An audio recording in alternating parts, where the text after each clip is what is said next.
The Berlin Airlift, a beacon of hope in a divided city. In the shattered remains of post-World War II Europe, Berlin stood as a city divided. Though deep within the Soviet-controlled eastern half of Germany, the city itself was split into 4 occupation zones, each governed by one of the victorious Allied powers: the United States, the United Kingdom, France, and the Soviet Union. This division was a microcosm of the larger ideological struggle brewing between the Western Allies and the Soviet Union, a struggle that would soon escalate into a full-blown confrontation. By 1948, tensions between the former Allies had reached a boiling point. The Soviets, led by the formidable Joseph Stalin, viewed the unification of the western zones of Germany under a single economic system as a direct threat to their influence in Europe. In a bold and calculated move, Stalin decided to force the Western Allies' hand. On June 24, 1948, the Soviet Union imposed a blockade on all ground access to West Berlin, cutting off the city from the outside world.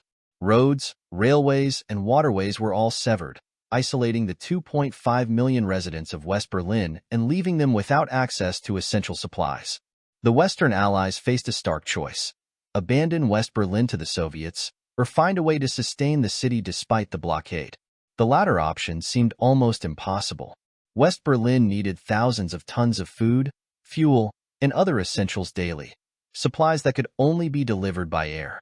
The idea of an airlift, while daunting, was quickly embraced as the only viable solution. Thus began one of the most extraordinary logistical operations in history. The United States, along with its British and French allies, launched the Berlin Airlift, a massive effort to fly in all the supplies that West Berlin needed to survive. The operation was dubbed Operation Victuals by the Americans and Operation Plain Fare by the British. From the outset, it was clear that this would be no ordinary mission. To keep the city alive, the Allies calculated they would need to deliver at least 4,500 tons of supplies every day, an immense challenge that required an unprecedented level of coordination and commitment. The first days of the airlift were marked by uncertainty and peril. The weather was often unforgiving, with thick fog, rain, and snow making flying conditions hazardous. Pilots had to navigate narrow air corridors under constant surveillance by Soviet forces who were eager to see the operation fail. On the ground in Berlin, the city's airfields were overwhelmed by the sheer volume of planes landing with their precious cargo. Unloading the supplies quickly became a bottleneck, threatening to derail the entire operation. Yet, day by day, the airlift gained momentum. American C-47 Skytrans and British Avro Yorks became a familiar sight in the skies over Berlin, each plane carrying the lifeblood of the city. For the people of West Berlin, the airlift was a lifeline, proof that they had not been abandoned. As planes continued to land, bringing with them food, coal, medicine, and other necessities, the mood in the city shifted from despair to determination.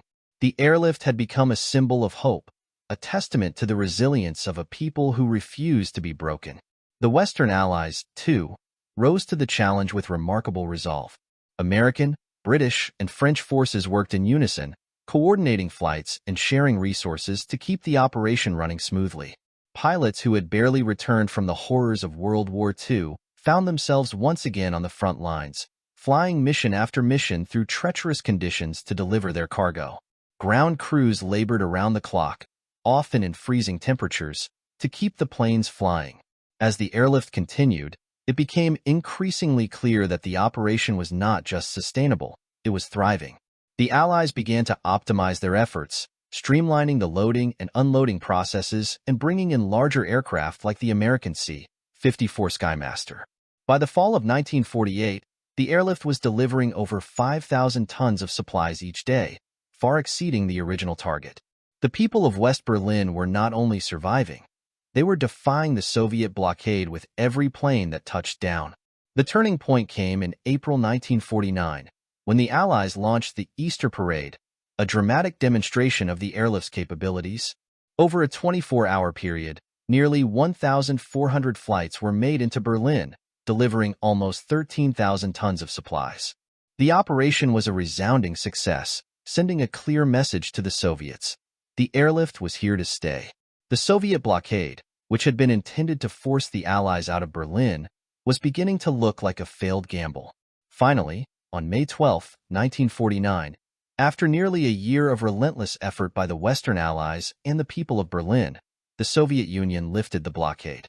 The roads, railways, and canals leading into West Berlin were reopened, and the city was reconnected to the outside world. The airlift continued for several more months to build up a reserve of supplies, ensuring that Berlin would never again be so vulnerable. The Berlin Airlift was a triumph of ingenuity, determination, and the human spirit. It demonstrated to the world that the Western Allies were committed to defending freedom and democracy, even in the face of seemingly insurmountable odds.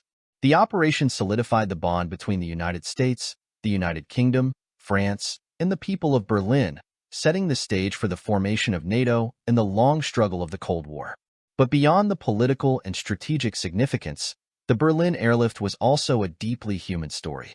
It was a story of ordinary people doing extraordinary things, of pilots who became heroes, of ground crews who worked tirelessly to keep the planes flying, and of the residents of Berlin who, despite being cut off from the world, never lost hope.